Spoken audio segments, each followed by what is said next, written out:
First of all, I want to say how delighted we are to host the first, I believe it's the first PreMoney event here in the MENA area.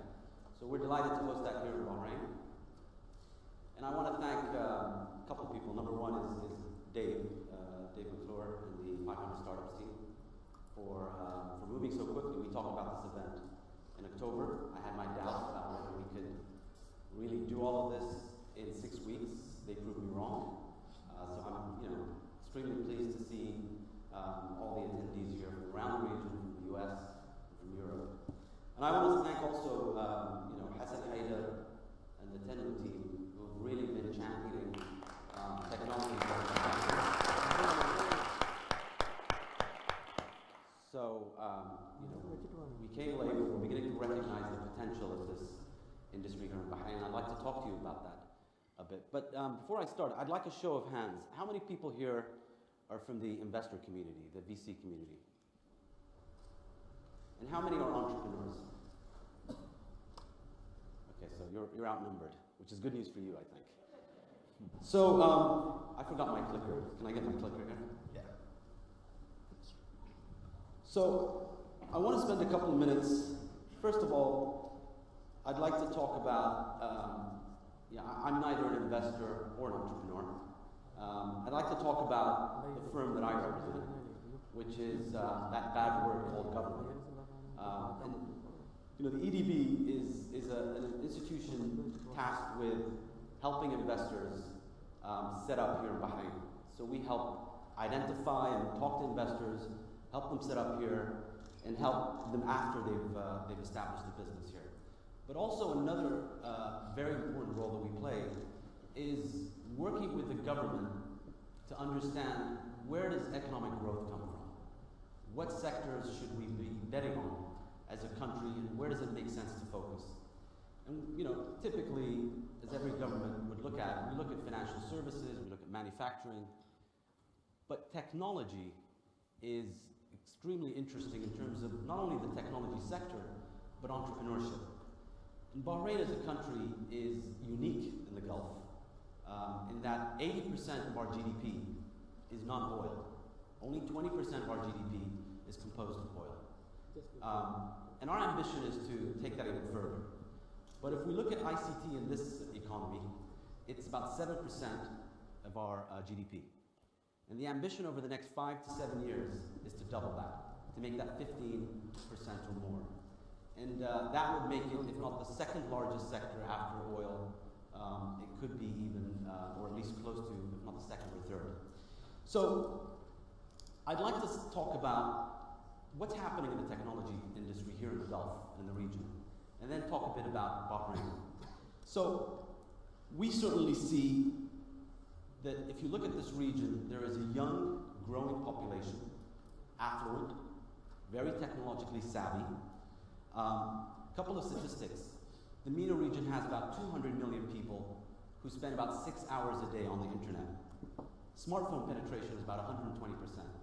If you spend time here in the Gulf, you'll know that because most people carry at least 2 mobile phones. But that is a significantly high rate when you compare it to Europe. ICT as a sector is growing about 10% annually. And in the last year, about 200 billion has been spent in the ICT sector.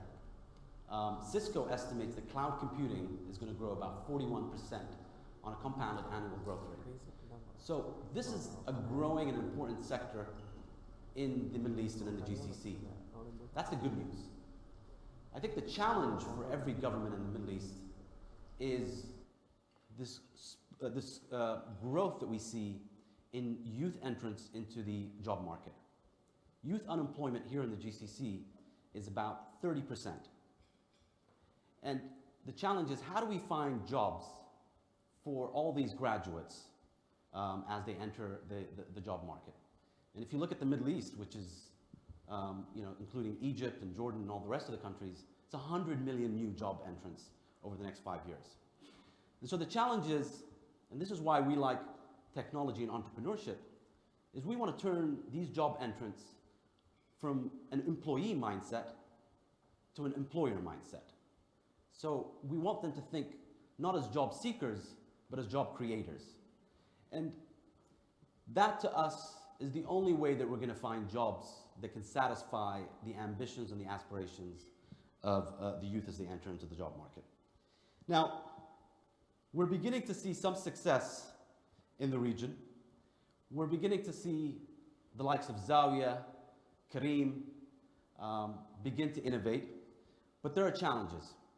There's regulation that isn't really friendly to entrepreneurship, burdensome.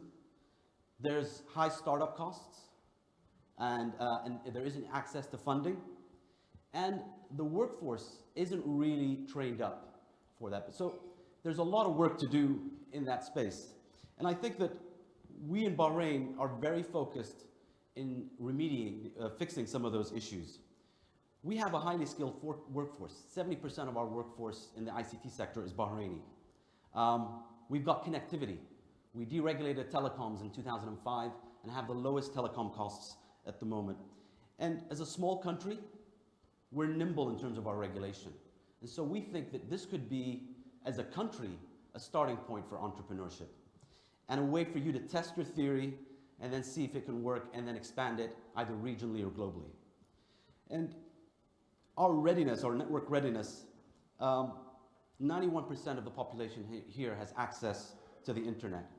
We're ranked the #1 in the Arab world in terms of ICT development, 27th globally.